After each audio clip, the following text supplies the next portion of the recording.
Welcome to Faith Break, finding God moments in your everyday. Each week on Faith Break, hosts Karen Luke and Ann Gallagher bring spiritual refreshment to your daily life. It's Super Bowl Sunday. On today's episode for February 9th, 2025, Karen and Ann open our church's playbook and acknowledge the many players working together to create a beautiful worship experience in our community. Hey, everybody. Hi. Welcome back to Faith Break. I am Ann Gallagher. And I am Karen Luke. We are friends, coworkers, moms, wives, and we are spending time each week finding the God moments in our everyday. So today is a special day, Karen, for a lot of people, especially in this part of the world. This is going to be dropping on Super Bowl Sunday. Go Bills. Okay, so I have a confession to make. Oh, gosh. Which you know already, but the Gallaghers are just not football people. So I don't think we've watched a football game together as a family ever. So tonight we're probably going to be watching a movie, or I don't even know, something else. But I know that you are huge Bills fans, like most of the people around here. So at the time of our recording, we don't quite know how things are going to go down for the season yet. No. But can you help me understand what is so awesome about football, please? Okay, so I wasn't really a big football fan either until we got the house. Jeremy and I got the house, and Jerry was always a football fan. Okay. Always a Bills fan. I grew up with my dad liking the Browns, which is a team worse than the Bills. Okay, historically. And so it was never fun to watch because my dad always yelled at the TV. He was always yelling. But Jerry and I, that would be our Sunday afternoon is we would watch football. And then it just got to be where our friends got involved and we would have parties. So it's more about who's with you. The community. The community. Makes sense. But then, of course, now with Josh Allen, and they're really good, it's really fun to watch and really stressful. Yeah. At times, we will also, sometimes when we have a confirmation class that happens to be during when the Bills are playing, we have to have designated break times where somebody can check the score. They can check the score. And let everybody know, because otherwise the teens would just be Yeah. And it's really fun to watch how everyone comes in their Bills gear. Oh, on Sunday mornings. On Sunday mornings at church. Last weekend, we had one of our ushers was hey, Karen, let's do over under how many people are wearing Bills stuff. And I was I'm totally taking the over. He's really? I was yeah. But what he didn't know is we had religious ed, and all the little kids were wearing Bills stuff. You had already seen these kids coming earlier. Yeah, so I totally knew. And obviously I won. But it's just... What did you win? Nothing. Just the bragging rights, because he's a Bengals fan. Oh, okay. But yeah, so it's just you've never been to a game then? At the stadium? Nope. Okay. So those are, it's just, there's something about the fan base of Buffalo Bills. It's like a religion around here. Yeah. I do. Yeah. Like that, it's just fun. It's just, good. Yay. So today we're going to talk about how the church is like a team. So we're going to talk about team faith today. But first, we should share our God moments for the week. Yes. So where did you see God this week? Okay. I'm so excited to announce I'm a great aunt. Yay! You didn't even tell me this yet. She had the baby. She had the baby. Oh. Yes. Monday afternoon, and it was a rough labor. And so we're just blessed that she's safe and that my great nephew is safe. So my God moment is not only that I'm a great aunt, but we went up to see the baby yesterday, and the kids came with us, and they got to hold him. And Connor is just ecstatic because until baby Luke was born, he was the youngest boy. Okay. So we have friends who have daughters that are younger than him, but there are no boy. He's the only boy. So he was ecstatic that this baby is a boy. And Emma is just ecstatic to have a baby cousin. Now, have your kids held babies before? Are they comfortable with babies? Yes, okay. They're comfortable with babies, but this is the youngest, only like a day old, that they held a baby. Yeah. So naturally I was like, are you okay? Let me, and the parents, my niece and nephew, Susie and Nathaniel, they're like, oh, they're fine. They're like, already, they're like, yeah, just wash your hands. Yeah. But it was such a blessing to not only see a new person in this world, but to see my nephew, which is Jeremy's nephew, but I've known him since he was like, I don't know, 13. Just like holding the baby and like, he's a dad now. And speaking of Bills, he had a Bills jersey on and it was custom made. And the back said 01 was the number and it said number 1 dad. Oh. And it was so cute. I'm like, okay, he's a dad. It's so weird. I love it. That's so such a good God moment. Yeah. So what is yours? So mine was a family moment, and my daughter Bridget was in a show last weekend. She did Beetlejuice, and I had seen the movie back in like the 90s or whatever, but I had never seen the musical, and she did it with my cousin's daughter. So they're the same age, and they're like besties, and it was just so fun to see them have so much fun on stage. And they were like, for a couple of the songs, they were like holding hands. Like, I don't even think they knew they were doing it. They were just like singing and like, it was just super fun. You know, we went in a big group with my cousin and her husband and Brian and I, and it just like, so yeah, I love how community and family can look. You know, it's not just the people in your house. It's like your extended circle of care, whatever that looks like for you. And I know it sounds so cliche, but seeing your children happy, is a God moment. Especially as they get older in the teenage years, and like you don't always get to see that side of them as much as you did when they were little. So yeah, that was a huge blessing. It was super fun last weekend. I love it. Thank you for sharing. So church as a team. Church as a team. There's a lot of stuff going on in that umbrella. Do you want to start with the scripture passage we wanted to focus on this week? Yes. There's actually a lot of places in the Bible that talk about, you know, the church coming together and people having different gifts and sharing them. But I think we would encourage our readers and listeners today, if you're looking for some holy reading this week, to take a look at 1 Corinthians chapter 12. Yep. Really, like, the whole chapter gets at this whole idea that everybody has their own unique gifts that contribute to the whole that make up the church, and that we're not complete unless we have everybody gifts together, all working together towards the same goal. So it's way too much for us to read the whole chapter or focus on the whole chapter today in the podcast, but just to give you a little taste, these will probably be familiar to you. They do come up pretty regularly in the lectionary, although not right now. We're just choosing to go this way. 1 Corinthians 12, 4-7 says, there are different kinds of spiritual gifts, but the same Spirit. There are different forms of service, but the same Lord. And there are different workings, but the same God who produces all of them in everyone. To each individual, the manifestation of the Spirit is given for some benefit. So I love the idea that, like, the gifts that God has given us are not for our own use, but they're for the use of the community. Right. The use of the whole. Yeah. And we're attuned to that because we're in ministry, and especially during confirmation, we talk to the kids about their unique gifts. But so if you haven't thought about it, it's good to, we each have our own gifts and our strengths, and we each have our weaknesses. And then to put yourself in with people who have a strength of one of your weakness provides this amazing collaboration. Yeah. And that's what I love about the church, because we all come from different places and we all have our own gifts. Like, obviously we see our volunteer teachers. They have a special gift, and then you have somebody that's like, that is definitely not mine to work with kids.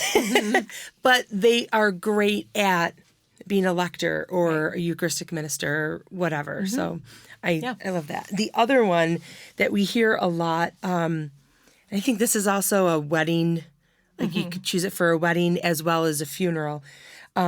but as it's 1 Corinthians chapter 12, verses 12 through 13. As a body is one, though it has many parts, and all parts of the body, though many, are one body, so also Christ. For in one Spirit we are all baptized into one body, whether Jews or Greeks, slaves or free persons, and we were all given to drink of one Spirit. Right. So we're not supposed to be the same. We're supposed to be different, right? And oftentimes different, subpopulations that maybe in the rest of society might be totally separated. In the church, we need to come together and work together, whether that's like politics or economics or like whatever it is. Yeah. In the church, none of that matters. We all have to be the same, not even the same body, the same family, but the same body. Right. I would be really scared if everyone was like me. Like, Connor is like me, and I'm like, oh my gosh. He's the best. Like, we can't, that would be a whole lot of stuff. But no, but it's in the diversity of gifts that like great things can happen, right? Absolutely. Like, I definitely think that that's one of the biggest parts of being a team, whether it's like on our staff or in our parishes as a whole, is that, no one person can do this alone. Right. Do you feel like you have to have this openness of that understanding? Because I'm thinking like if we only surround ourselves with people who think like us or like an echo chamber, pray like us, that it just becomes stagnant. Yeah, absolutely. You know, I had really interesting conversations with Sue, our music minister, about how different people pray differently with music and how she considers it really an important part of her job to make sure that everyone who comes to Mass can pray through the music. So that means it's not always going to be the same. It's going to have different styles and it's going to have different tones and for different occasions. And, you know, and I think that's a really important thing to keep in mind for the church, that not everybody's going to come to God in the same way. Right. And it's okay. And it's okay. Yeah. We don't all have to do it the same way. So, okay, how is the church like a team? Do you ever like look around on a Sunday morning? All the time. And try to count about, recently at Transfiguration, Margie and Sue got up and were recruiting for new volunteers for the liturgical ministries. And it's like, you realize how many people it really takes. Like greeting people who are coming in, Eucharistic ministers, the music ministers, the lectors, like hospitality people who get the donuts and make the coffee, and like all these things. I mean, like, it's dozens of people every weekend who are contributing just to make the Mass happen. And that's even before we get to our outreach ministries, our formation ministries, and all the people who are helping us run our programs for kids and teens. It's just like this like symphony of different voices and gifts that are coming together in a really special way. And you don't realize that until you're in the midst of it. Because I remember, I can't remember the last time I was asked this, but I have been asked multiple times, what's your job?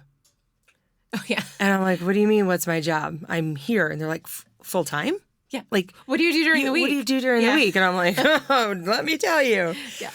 But it's this understanding of like, it just, you don't realize what goes into it until you're actually helping with it. Right. And I was talking to the First Communion families.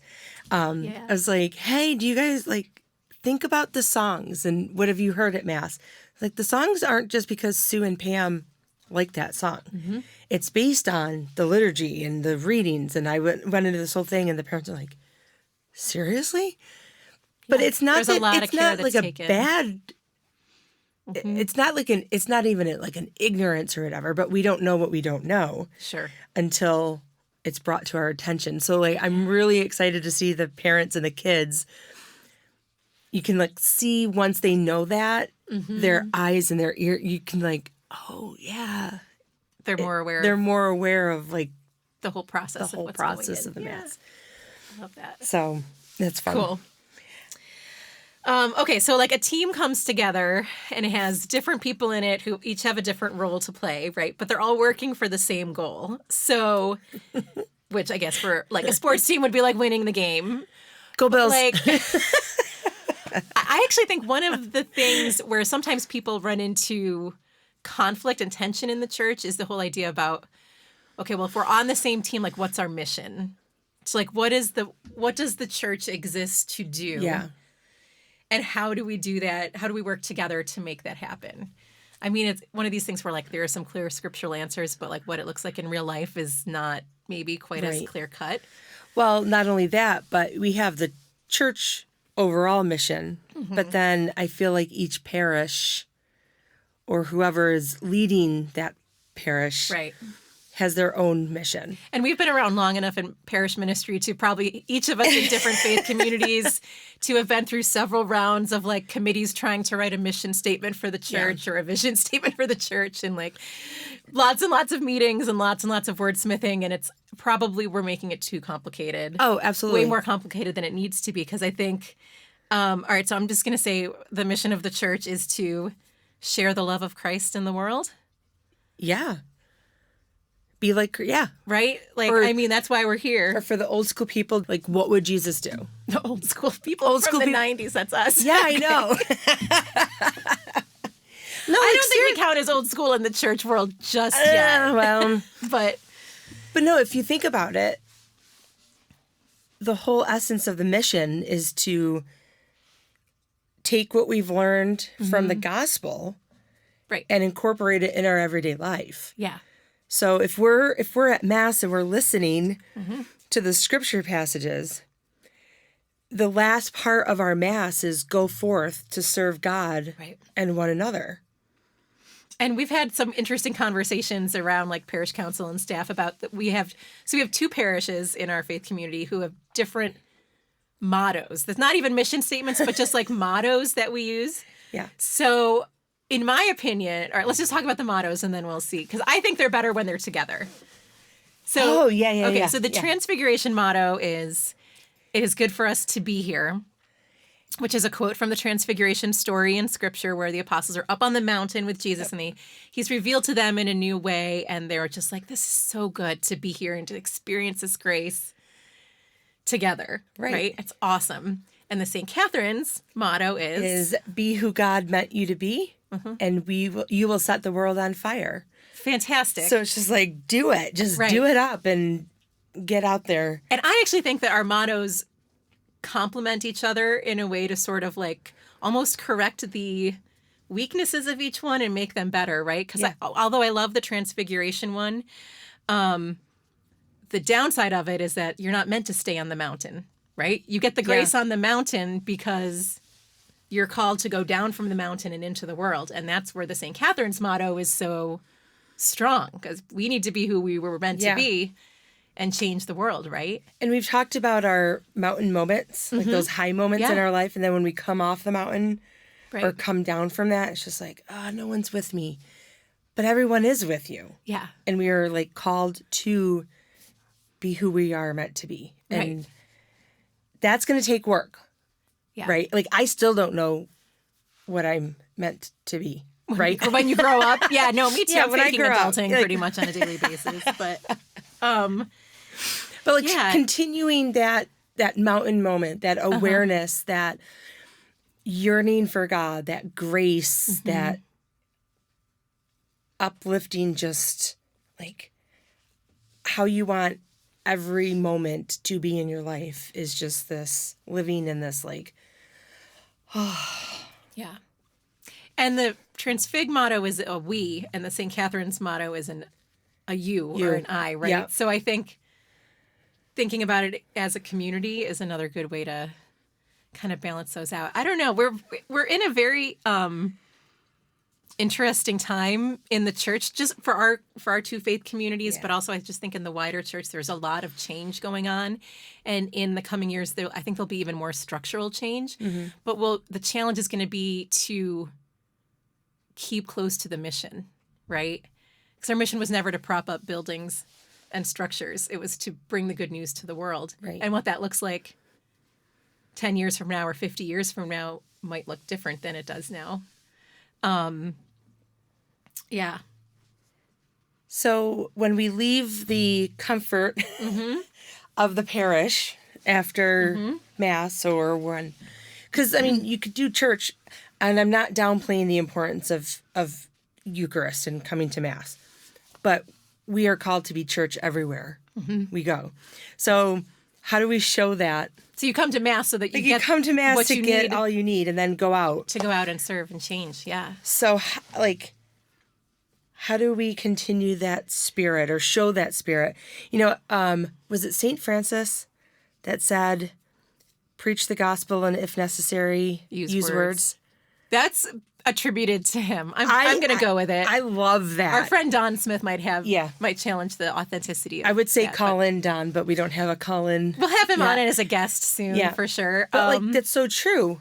And our behavior is, our actions are louder than our words. Yes. We talked at staff. We've never actually done this, but like I think we should, about getting spirit wear for the parishes. It's tricky now because we still have two different names and two different mottos and two different. We do it for VBS, but we should get here. I'm saying this is my proposal right now. I'm calling on our listeners and viewers to like step up and help us make this happen if you have this expertise. But like, we need some spirit wear that is like dual branded or whole branded for our whole faith community somehow, that we can all wear when we go out and like deliver Christmas baskets or prepare a meal at a soup kitchen or, you know, whatever, or just like go grocery shopping at Wegmans and are nice to the person in front of us. Like, or bumper stickers. Bumper stickers. Jeff, that was a great idea. Wink, you had wink. I love my church, right? Like, I just think showing some team spirit and how much we love our faith community, but also to identify ourselves as that when we go out and do good work in the world would be so great. Well, I mean, so I think we should get some swag. Yeah. Well, going back to sports teams, when they do fundraisers, you know, like at school, when I was on the soccer team, we wore our jackets or our jerseys when we went out to do stuff together. So it like showed this not only camaraderie, but that we were a part of a bigger something. Yeah. Right? Yeah. And that's what I love about the VBS t-shirts. Sure. Because, I mean, not only, we do it so we know, because they're all color-coded by we want to keep track of where all the children where everybody is. But, I mean, it's just like a great, we can have an over-under how many people wear our swag rather than a football jersey. Mm-hmm. That would be, one day we'll get there. Okay, viewers and listeners, if you want to take on this challenge, I'm throwing the red challenge flag. Yep. Come up with something. We need a design, and we need, you know, what should we get? Yeah. T-shirts, hoodies. Something. Bumper stickers. I love it. And we'll be the first ones to wear it. Yeah. Well, because when you think about it, we are really in a grace time for our two communities right now, even though it is messy and it is painful at times to be two faith communities who are coming together, and we're not even sure in what way or how fast or in what capacity what this is going to look like ultimately. But like, there's so much to be grateful for right now. Absolutely. And, you know, so you and I are both like, a year and a half into being employed by both parishes. And for me, it's been like falling in love with a whole nother church that's now part of the family. And like, you get to meet all these new people and you can incorporate all these new beautiful traditions between the two places. And I don't know, I'm really hopeful for the future. And think of all the new baby swag we have had for the new baptisms. That's a great idea. Oh my gosh. And last week, Father Rob was talking about wanting a camera above the St. Catherine's baptismal font. And Jeff and I have talked about that too. And I'm looking over at Jeff, but really he's behind the camera. But I feel so blessed to be the minister to prep for baptism, because I get to be right up there and the babies, their faces, and they're just smiley. We had that really engaging baby a couple of weeks ago. She was just, like... You know, like the colleges have like baby alum onesies. Could totally do something. Okay. We've had like... We've had like 20 baptisms in the last year and a half. That's amazing. So I think that's a win. And we are growing. And some people might not see that as growth because not necessarily, they might not be able to be at Mass all the time. But these are families that are calling because they want. Yeah. They have a desire to belong. They have this desire to belong and their children to belong. And they don't talk about how, oh, well, I'm calling because my grandma wants me to. Right. And I've had, and I mentioned this to you before, there's been a lot of dads. Yes. Calling to set up baptism prep, which so cool. Kudos because, you know, we don't, I want to shout out, I want to make sure that we recognize that because sometimes we don't think about the father's position. Yep. And wasn't there, you mentioned something a while back, like if the dad attends, the family is more likely to attend. I think, yeah, there are stats that show something like that in terms of like people who continue religious involvement throughout their lives. Like, if they come to church with both parents as opposed to just mom. I could totally see, like my grandpa was that. Yeah. All right. So we talked about how we can show spirit. Belonging. You started talking about belonging. Can we talk about belonging? Absolutely. We can talk about belonging anything. to this team. So, we have like welcoming committee, welcoming ministry, and different, you know, welcoming to Mass, welcoming to the parish. There's different like layers of it that are happening differently in different churches. And we, you know, the song "All Are Welcome." There's two "All Are Welcome" songs. Yeah, we need to differentiate. I'm thinking, I love both of them. Like "All Are Welcome," and then it says "All Belong." And so I was thinking about that song, and I was thinking about how being welcomed and belonging might not be the same thing necessarily, because when you come to my house for dinner, I welcome you to my house. But like the people in my family who live there belong to the family. So we talk a lot about trying to be a welcoming church, which is a good thing. But I think what we really need to be is a church where everybody belongs. Yeah, that differentiation is really important. Yeah, and it's trickier, right? Because, I mean, it's hard to be welcoming. I mean, you can still, you can feel welcomed into a space, but you might not necessarily feel like you belong there. That you're at home there. That you're at home there. Yeah. I think about on Christmas. Yes. When we have a lot of the parishioners who that is a huge celebration for them and their family. And you have some people who come at 2:00 to, you know, get their pew. But it's so funny. I don't know if this happens at Transfig because I haven't had a chance to be down there for the early Mass. But do people fill in from the back to the front? Generally speaking, I would say speaking, the front pews are always the last to go. And it's so funny because we put up chairs in the back at St. Catherine's this year, and there was like 4 front row pews like completely open. I mean, we're Catholics. Catholics do not sit in the front. That's like a cultural thing, I think. I do. I would rather sit up front because then I can actually see instead of being and for little kids, I think it's great to be up front. Especially First Communion families. But it was funny. Like I went back to the people that are sitting on these metal hard chairs, like behind the pillar. And St. Catherine's has cushions. Not these ones. So we actually set up like we had extra like metal chairs. But so they're sitting in an uncomfortable chair. So they're sitting in a cushy pew. Oh, I'm sorry. Yes. Is that what you meant? Yeah. So I'd go up and I'm like, hey, we have like for a pew for like 7 people. Your whole family could fit. And they're like, we're good. We're good. And I'm like, okay. And so I ended up giving it to somebody else. And then at the end, they're like, man, really wish that I took that front pew. But it's like, join it. Like, it's not scary.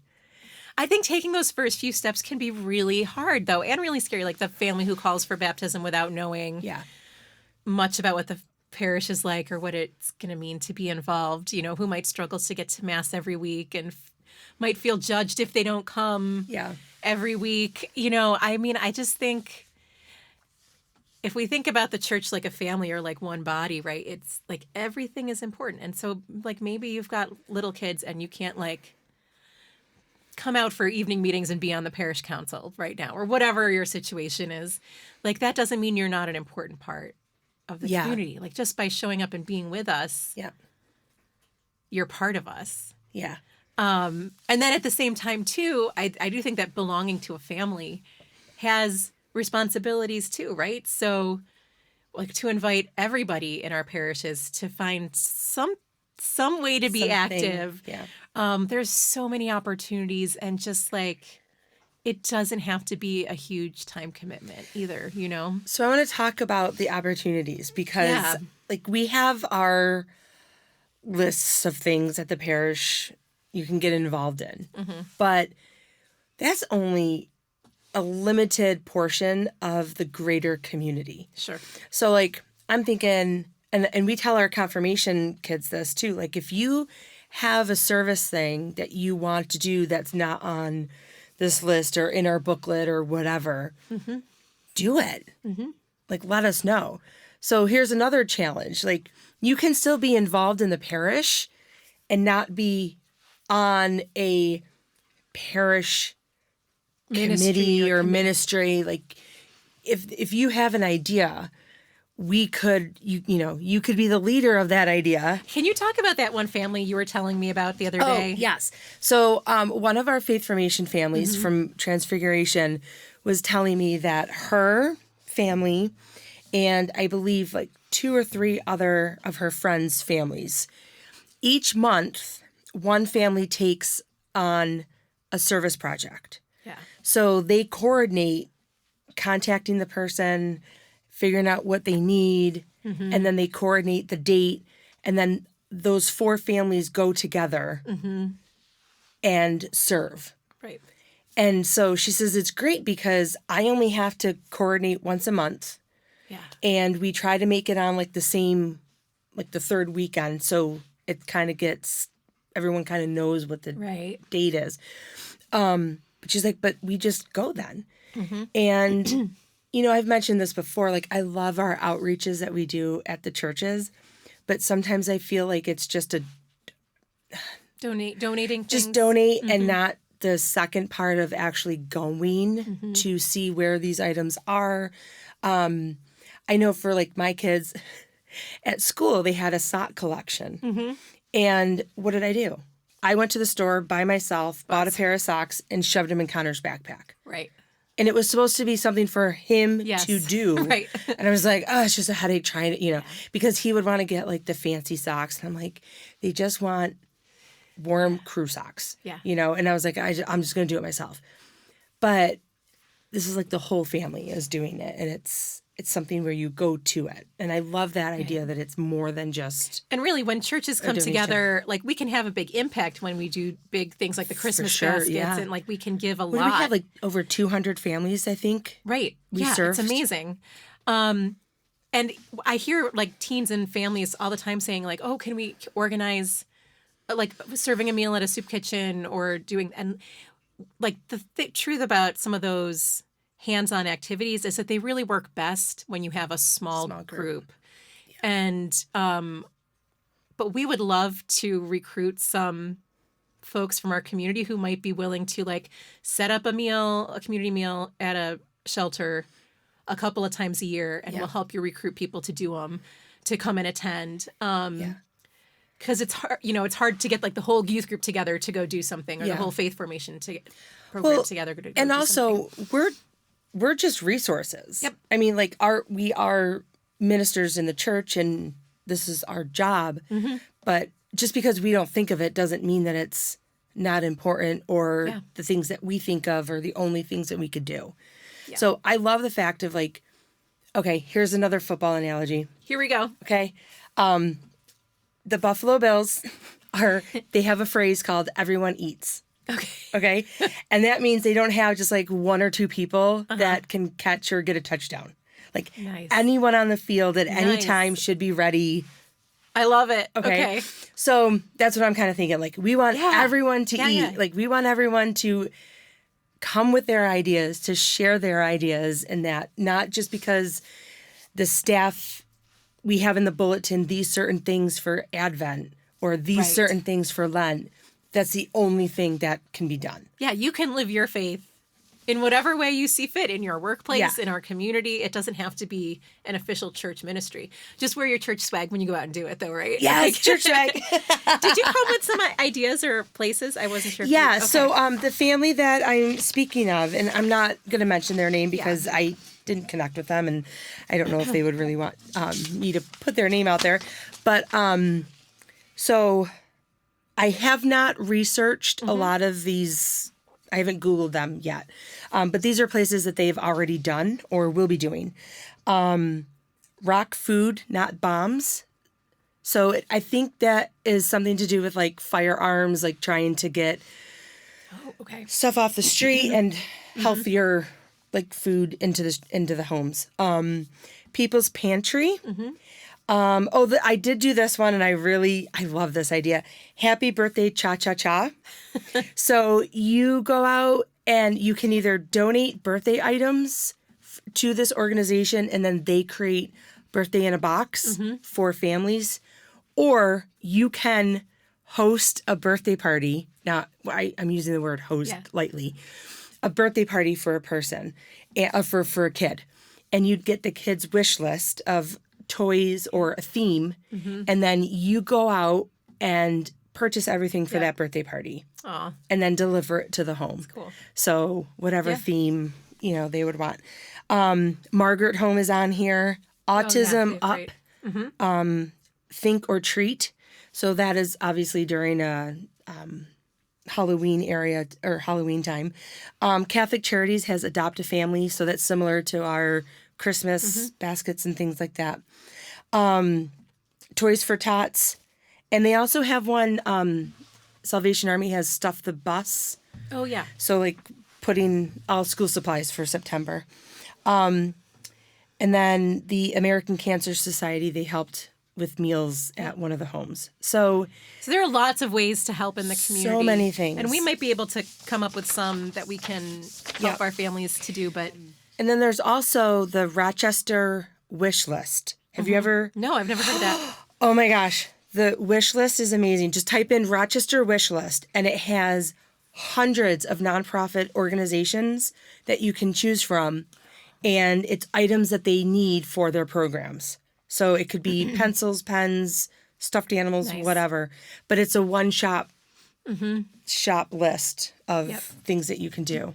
And we have some ministries that our parishes do partner with. Rochester Hope in the city on Saturday mornings is one. Bethany House has community meals that small groups can take responsibility for every Wednesday. And I think St. Joe's House downtown is another Catholic worker house that frequently needs like food donations and things like that. So there are lots and lots of ways to share Christ's love in the world beyond our parish walls.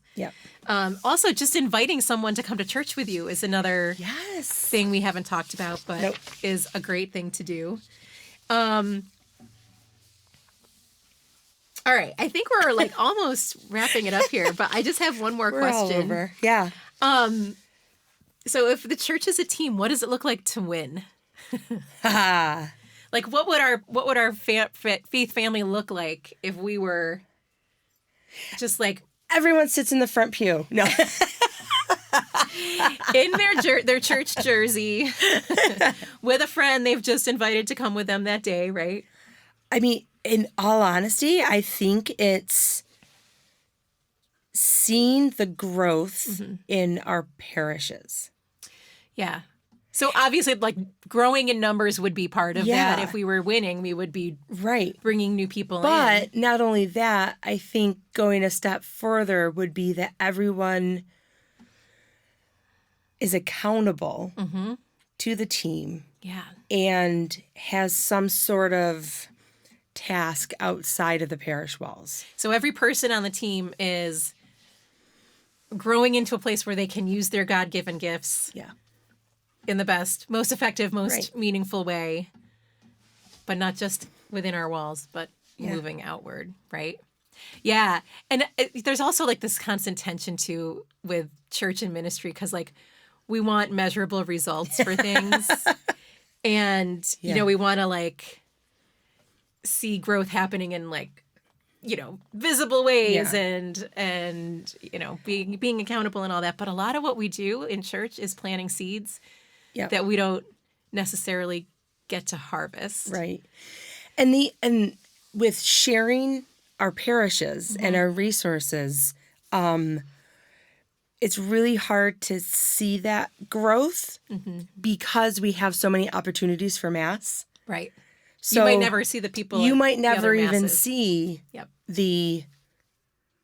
all the religious ed kids at Transfiguration because it's after,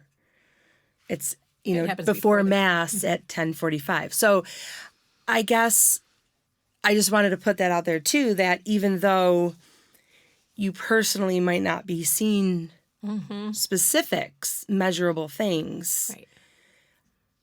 Us as a whole, the growth is happening. The growth is happening, but sometimes you just can't see it. Yeah, and it's a long view too, right? Because it's ultimately God who makes the growth happen, not. Yeah, we're in it to win it. Yeah. Yeah, we're playing a long game. Hey, there was a football term. I did it. I have no idea what that means in football terms. I think we might have a couple of scripture passages. There's this quote, Corinthians, written by St. Paul, who was he spread the good news to the entire ancient world, basically. But he set up these communities, and then there were leaders in the communities who had to keep it going and build it and grow it from there. And so this is from 1 Corinthians 3, 5-9. It says, "What is Apollos, after all, and what is Paul? Ministers through whom you became believers, just as the Lord assigned each one.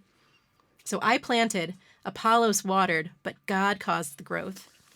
Therefore, neither the one who plants nor the one who waters is anything, but only God who causes the growth. The one who plants and the one who waters are equal, and each will receive wages in proportion to his labor. For we are God's co-workers.